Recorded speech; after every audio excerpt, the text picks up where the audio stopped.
Hello friends, आप सब अच्छे होंगे और आप पढ़ाई कर भी रहे होंगे। तो दोस्तों, पढ़ाई करते रहिए अच्छे से। आज हम लेकर आए हैं डेटा कम्युनिकेशन में आगे। तो इसमें एमसीक्यूज़ भी हैं कुछ, और कुछ फिल इन द ब्लैंक्स भी हैं। आप लोगों के लिए क्वेश्चन लाए हैं ताकि आप लोगों की प्रैक्टिस होती रहे, और कुछ थियोरी भी लाए हैं जो रिलेटेड है। तो सबसे पहले कुछ क्वेश्चन देखेंगे।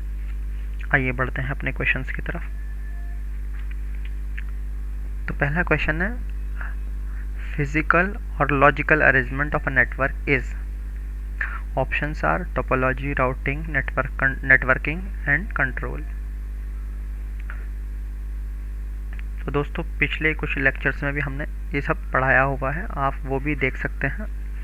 बेसिकली ये क्वेश्चन टोपोलॉजी पे बेस्ड है, तो इसका आंसर होगा टोपोलॉजी, ए ऑप्शन। तो topology in a network is a structure or pattern in which each and every node in the network is connected. There are many topologies in networking like bus, tree, ring, star, mesh and hybrid topology. There is no particular best topology, and a suitable topology can be chosen based on the kind of application on the network.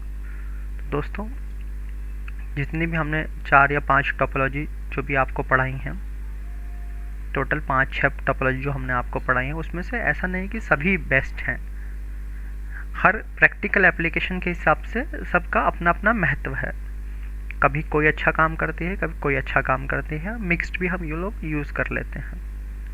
तो जैसे ही जो भी हमारा application होगा, उसके हिसाब से हम अपनी टोपोलॉजी चूज़ करते हैं। Next question, which network topology requires a central control और हब। सेंट्रल कंट्रोलर हो और हब हो, ऐसी कौन सी टोपोलॉजी है जिसमें रिक्वायर है? ऑप्शन है स्टार, मैश, रिंग, बस।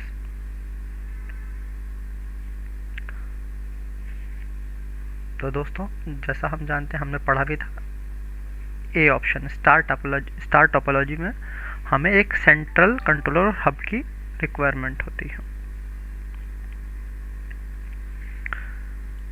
कोई भी कंप्यूटर एक दूसरे से डायरेक्टली वहाँ कनेक्ट नहीं होता है, ठीक है। जितने भी कंप्यूटर्स हैं, जितने भी नोड्स हैं, वो सब एक सेंट्रल हब से कनेक्ट होते हैं, ठीक है दोस्तों। और जो भी मैसेज है वो जो भी सोर्स कंप्यूटर है, वो पहले हब को जाता है मैसेज, और उस हब से फिर दूसरे डेस्टिनेशन कंप्यूटर को जाता है। ऐसा कह सकते हैं कि ये हमारा हब हो गया, और ये हमारा कंप्यूटर 1 हो गया 1, और ये हमारा कंप्यूटर 2 हो गया। तो अगर हमें कंप्यूटर 1 को कंप्यूटर 2 को मैसेज भेजना, ऐसे ही और भी कनेक्टेड है हमारे सेंट्रल हब से। सो कंप्यूटर 1 पहले हब को वो मैसेज भेजेगा, और फिर वो हब फिर कंप्यूटर 2 को मैसेज भेजेगा। इसमें सेंट्रल पार्ट हब है, यानी हब में क्या है, सर्वर है। तो पहले सर्वर को जाएगा, सर्वर से फिर दूसरे कंप्यूटर को जाएगा। इस तरह से आप समझ सकते हैं, ठीक है दोस्तों। Topology requires a multi point connection. तो इसका आंसर दोस्तों डी है, बस टोपोलॉजी, ठीक है। एक्चुअली इन बस topology there is a single cable to which all the nodes are connected. So whenever a node tries to send a message or data to other nodes, this data passes through all the nodes in the network through the cable. It is really simple to install, but it's not secure enough. Okay दोस्तों, तो ये हमारा बस topology में हो गया। तो दोस्तों, एक बस है, उससे सारे कनेक्टेड हैं, तो सभी को कॉमन बस है, तो वहाँ पे सभी को मैसेज जा रहा है, और फिर जिसको हम भेज रहे हैं वो उसका उसमें एड्रेस लिखा है, तो वो प्रोसेस हो जाता है। दोस्तों, अब नेक्स्ट है CSMA स्टैंड्स फॉर। दोस्तों पिछले लेक्चर में हमने CSMA पढ़ा भी था, क्या था वो हमने देखा था। ठीक है, तो CSMA का हो गया career sense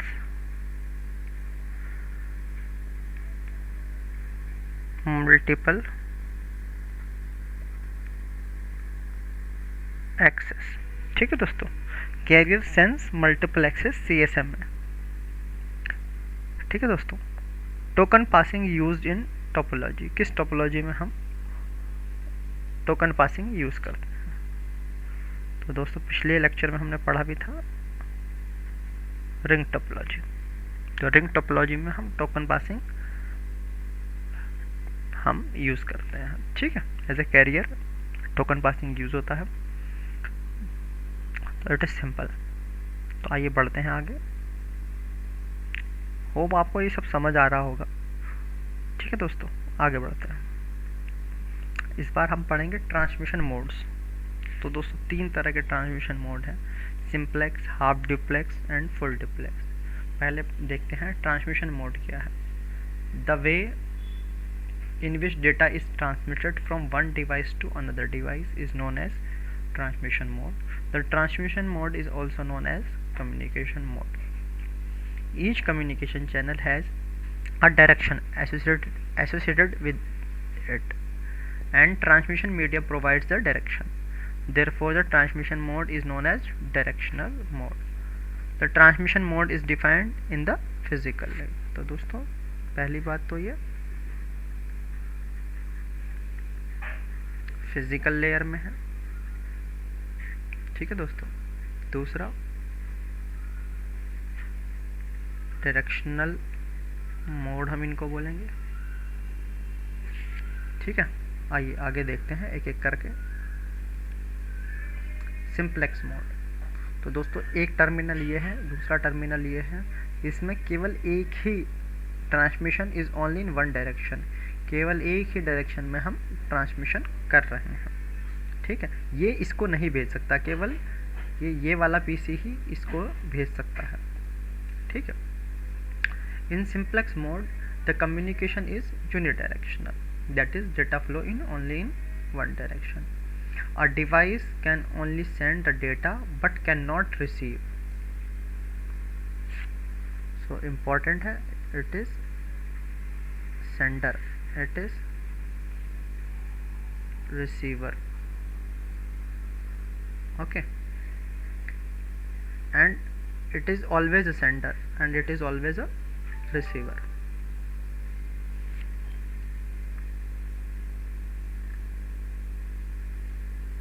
And receiver can receive the data but cannot send the data.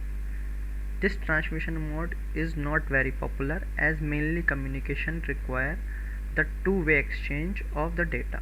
The simplex mode is used in the business field as in sales that do not require any corresponding reply. तो दोस्तों कई बार आपने mails में भी देखा होगा no reply करके mail आता है, तो आप उस पर रिप्लाई नहीं कर सकते। ठीक है, वो सिर्फ वन वे आपका कम्युनिकेशन हो गया है। The radio station is a simplex channel and it transmits the signal to the listeners but never allows them to transmit back. तो दोस्तों आपने देखा होगा, आप रेडियो सुनते हैं तो आपको FM चैनल का जो वॉइस है वो सुनाई दे रहा है, लेकिन आप ऐसा नहीं कि आप अपना वॉइस उनको भेज सकते, तो उसके लिए आपको अदर मीडिया यूज़ करना पड़ता है। Keyboard and monitor are the example of the simplex mode, as a keyboard can only accept the data from the user and monitor can only be used to display the data on the screen. ठीक है दोस्तों, the main advantage of a simplex mode is that full capacity of the communication channel can be utilized during the transmission. तो दोस्तों हमने example क्या क्या देखा, example हो गए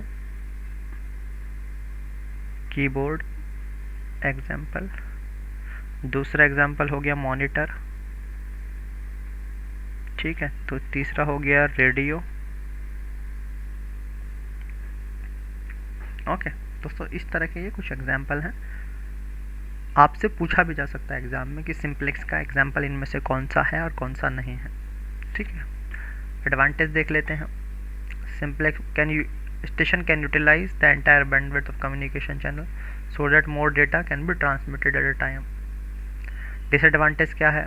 केवल यूनिडायरेक्शनल है, इंटर कम्युनिकेशन बिटवीन डिवाइसेस, कोई भी इंटर कम्युनिकेशन डिवाइसेस के बीच नहीं है।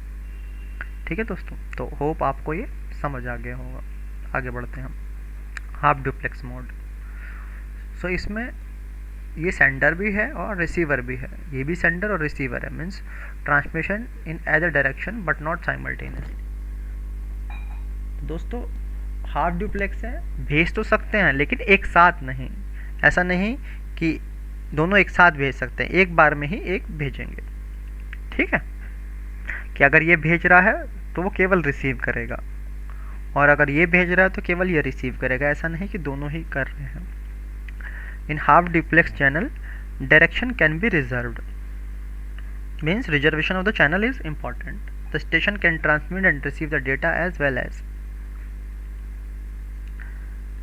message flow in both the direction but not the same time. The entire bandwidth of the communication channel is utilized in one direction at a time. Like reservation of the channel is important, means if अगर ये वाला भेजना चाहता है तो ये पहले इस चैनल को रिजर्व करेगा। ठीक है, तो जिसको रिजर्वेशन मिल जाएगा तो फिर ये जाएगा। जैसा हम ट्रेन में भी देखते हैं, ट्रेन में हमने रिजर्वेशन कर लिया तो जिस डायरेक्शन में एक बार हम जा रहे हैं हमारा ही रिजर्वेशन हो गया, उधर से जब हम उतर जाएंगे तो खाली हो जाएगी, फिर उधर से कोई दूसरा रिजर्व कर लेगा। Okay. In half duplex mode, it is possible to perform the error detection, and if any error occurs, then the receiver requests the sender to retransmit the data. तो important क्या है, यहाँ पे हम क्या कर सकते हैं, error detection possible है। ओके दोस्तों, एग्जाम्पल है इसका। अब वॉकी टॉकी एग्जाम्पल की अगर हम बात करें, एग्जाम्पल है वॉकी टॉकी। ये हाफ डुप्लेक्स मोड यूज करता है। In walkie talkie one party speaks and another party listens. After a pause the other speaks and first party listen. Speaking simultaneously will create the distorted sound which cannot be understood. ठीक है दोस्तों, तो आप hope ये समझ गए होंगे। Advantage of half duplex mode. In a half duplex mode, both the device can send and receive the data and also can utilize the entire bandwidth of the communication channel during the transmission of the data. Okay. Disadvantage: when one device is sending the data, another device has to wait. This causes a delay in the sending the data at the right time. Next है full duplex. Transmission in both the directions simultaneously, means it can also send and it can also send same time. In full duplex mode, the communication is bidirectional, that is the data flow in the both direction. Both the station can send and receive the message simultaneously. Full duplex mode has two simplex channels. One channel has a traffic moving in one direction and another channel has traffic flowing in opposite direction. Full duplex mode is the fastest mode of the communication between the devices. The most common example of the full duplex mode is telephone network. When two people are communicating with each other by a telephone line, both can talk and listen at the same time. ठीक है दोस्तों, तो example हो गया हमारा telephone. Okay दोस्तों, advantage क्या है, both the station can send and receive the data at the same time. Disadvantage क्या है, if there is no dedicated path exists between the devices, the capacity of the communication channel is divided into two parts. आगे बढ़ते हैं दोस्तों, ये एक differences हैं simplex, half duplex and full duplex के बीच में। डायरेक्शन ऑफ कम्युनिकेशन हमने देख लिया, सिंप्लेक्स में यूनिडायरेक्शनल हो गया, हाफ डुप्लेक्स में बाई डायरेक्शनल है but at A time one can send, other has to wait, and full duplex is completely bidirectional, means at the same time both can send and both can receive. Same cheese is here written. Performance half duplex is better than simplex mode, full duplex is better than half duplex mode, full duplex mode has a better performance among simplex half duplex mode. Example हमने already ले लिए हैं, तो आप इस table को आराम से पढ़ के एक ही बार में तीनों चीज़ें पूरा कम्युनिकेशन समझ सकते हैं। ठीक है दोस्तों, तो हमने ये सब बातें कर ली। ठीक है, डायरेक्शन की हमारी बात हो गई, सेंटर रिसीव हो गया है, परफॉर्मेंस हो गया है, एग्जाम्पल्स भी हमने देख लिए। ठीक है, आइए आगे बढ़ते हैं। अब कंप्यूटर नेटवर्क मॉडल की हम बात कर रहे हैं। A communication subsystem is a complex piece of hardware and software. Early attempts for implementing the software for each subsystems were based on a single, complex and unstructured program with many interacting components. The resultant software was very difficult to test and modify. To overcome such problem, the ISO has developed a layered approach. In layered approach, networking concept is divided into several layers and each layer is assigned a particular task. Therefore we can say that networking task depends on the layers. ठीक है, तो दोस्तों अब देखते हैं layered architecture के बारे में।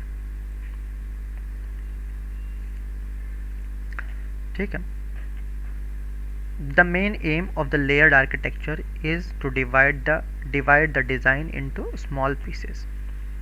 Each lower layer adds its services to the higher layer to provide a full set of services to manage communication and run the application. It provides modularity and clear interfaces, that is, provides interaction between subsystems. It ensures that independence between layers by providing the services from lower to higher layer without defining how the services are implemented. Therefore, any modification in a layer will not affect the other layers.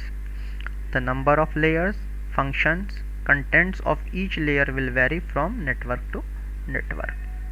However, the purpose of each layer is to provide the services from lower to higher and hiding the details from the layers of how the services are implemented. Okay, so layered architecture, the basic element of layered architectures: services, protocol and interfaces. Services, set of action that layer provides to the higher layer. Protocol, it defines a set of rules that a layer uses to exchange the information with peer entity.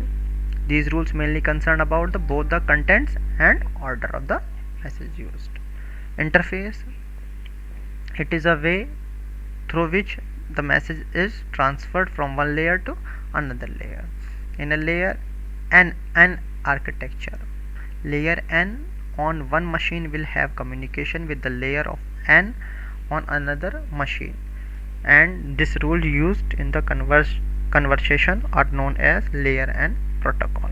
ठीक है दोस्तों, तो एक example देखते हैं हम इसी के ऊपर, ताकि जो हमने अभी तक बात की है उसका थोड़ा बेटर अंडरस्टैंडिंग आए। ठीक है दोस्तों, ये इस तरह से ये हमारा एक हमने एग्जाम्पल लिया कि माना कि 5 लेयर का एक आर्किटेक्चर है, तो लेयर 5 इधर भी है, एक ये आपका फिजिकल मीडियम हो गया, तो लेयर 5 से लेयर 4, लेयर 3, लेयर 2, लेयर 1 और फिर हम फिजिकल मीडियम, फिर वापस से layer 1, layer 2, layer 3, layer 4, layer 5, इस तरह से। तो यहाँ पे हमारे प्रोटोकॉल्स होंगे जिन प्रोटोकॉल्स के थ्रू हमारा डेटा ट्रांसमिट होता है। In case of layered architecture, no data is transferred from a layer N for one machine to layer N of another machine. Instead, each layer passes the data to the layer immediately just below it until the lowest layer is reached। Means अगर layer 5 से layer 5 भेजना है तो पहले layer 4 आएगा, layer 3, layer 2, layer 1, फिर physical medium में जाएगा, फिर लेयर 1 को जाएगा, फिर लेयर 2, फिर लेयर 3, लेयर 4, लेयर 5। तो अगर लेयर 5 से लेयर 5 जाना है तो ये पाथ हमारा यहाँ से ये पाथ हमारा चूज होगा। ठीक है दोस्तों, इस तरह से हमारा डेटा जाएगा। Below layer 1 is the physical medium through which the actual communication take place. In layered architecture, unmanageable tasks are divided into several small and manageable tasks. The data is passed from the upper layer to lower layer through the interface. And a layered architecture provides a clean cut interface so that the minimum information is shared among the different layers. It is also ensured the implementation of one layer can be easily replaced by another implementation. A set of layer protocols is known as network architecture। ठीक है दोस्तों, आइए आगे बढ़ते हैं, देखते हैं। और why do we require layered architecture? So divide and conquer approach. Divide and conquer approach makes a design process such a way that unmanageable tasks are divided into small and manageable tasks। So दोस्तों वही काम आसान करना है, यानी बड़ी बड़े task को छोटे छोटे टास्क में, क्योंकि एक बड़ा टास्क हो सकता है आप ना कर पाएँ, बट एक छोटे छोटे टास्क आप कर पाएंगे, तो वही एक बड़े टास्क को छोटे छोटे टास्क में कन्वर्ट कर देना।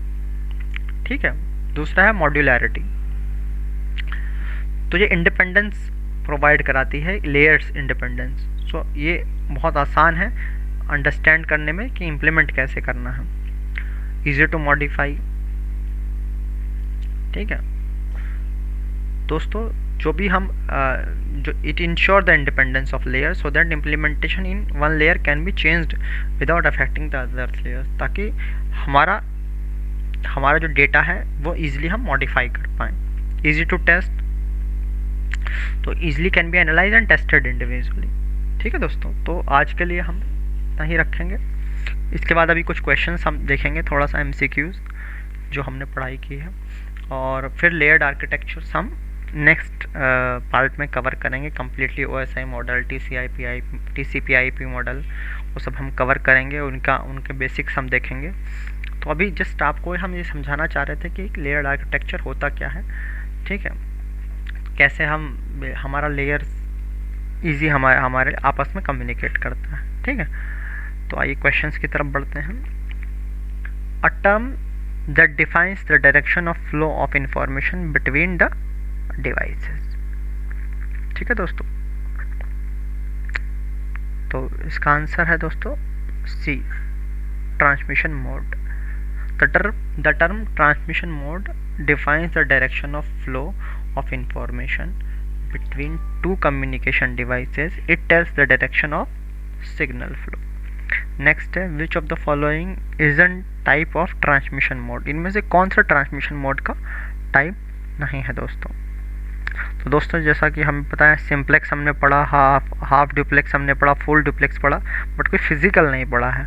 तो फिजिकल टाइप नहीं है ट्रांसमिशन मोड का। ठीक है, there are only 3 type, simplex, half duplex and full duplex. ठीक है, तो ये क्या बता रहा था कि डायरेक्शन, सिग्नल फ्लो का जो डायरेक्शन है बिटवीन 2 डिवाइसेस, ये हमें बताता है। Transmission that generally involves dedicated circuit. Circuit किस में डेडिकेटेड चाहिए दोस्तों? तो इसका आंसर है दोस्तों सिंप्लेक्स। ठीक है, simplex generally involves dedicated circuit. इसका एग्जाम्पल है सिंप्लेक्स का टीवी ब्रॉडकास्टिंग हो गया या FM ब्रॉडकास्टिंग हो गया, ये इसके एग्जाम्पल हो गए। ठीक है। Fourth, a transmission mode that can transmit data in both the direction but transmits in only one direction at A time. तो दोस्तों ये हमने अभी देखा था, इसका आंसर है half duplex. Half duplex mode suppose two-way traffic but only in one direction at a time. The interactive transmission of data within the time sharing system may be best suited to half duplex line. ठीक है दोस्तों, hope आपको ये सब समझ आया होगा. अभी ये हमने सब डिस्कशन किया है. ठीक है, आगे बढ़ते हैं. A communication between a computer and a keyboards involve duplex transmission. तो दोस्तों ये हमने अभी पढ़ा था सिंप्लेक्स में. इसके एग्जांपल्स में हमने कीबोर्ड देखा था. ठीक है,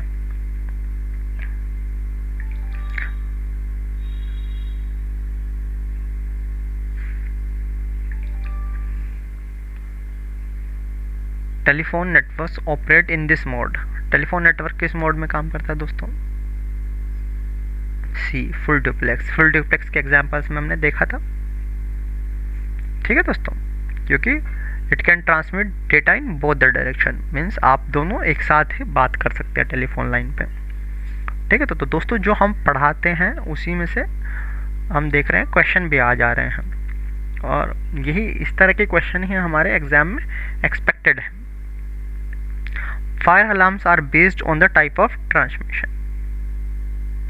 तो दोस्तों इसका आंसर है एनालॉग. ठीक है, analogue transmission is a technique of transmitting voice data, image, signal और video information, and fire alarm system work in the same way. ठीक है दोस्तों, और वॉकी टॉकी ऑपरेट्स इन किस मोड में काम करता है वॉकी टॉकी? तो दोस्तों ये आंसर है बी, हाफ डुप्लेक्स. ठीक है दोस्तों, तो ये क्वेश्चंस हमने आज देखे. तो जो हमने पढ़े थे, जो एग्जाम्पल हमने देखे थे, उसी में से हमने क्वेश्चन, उस तरह के क्वेश्चन हमारे हैं, और इसी तरह के आप एग्ज़ाम में भी आपको देखने को मिलेंगे. तो दोस्तों आप पढ़ते रहिए. ठीक है, और कोई भी क्वेरी है तो आप कमेंट में हमें लिखिए, हम आपकी क्वेरी रिजॉल्व करने की कोशिश करेंगे. ठीक है दोस्तों, तो आपका दिन अच्छा हो. Thank you very much.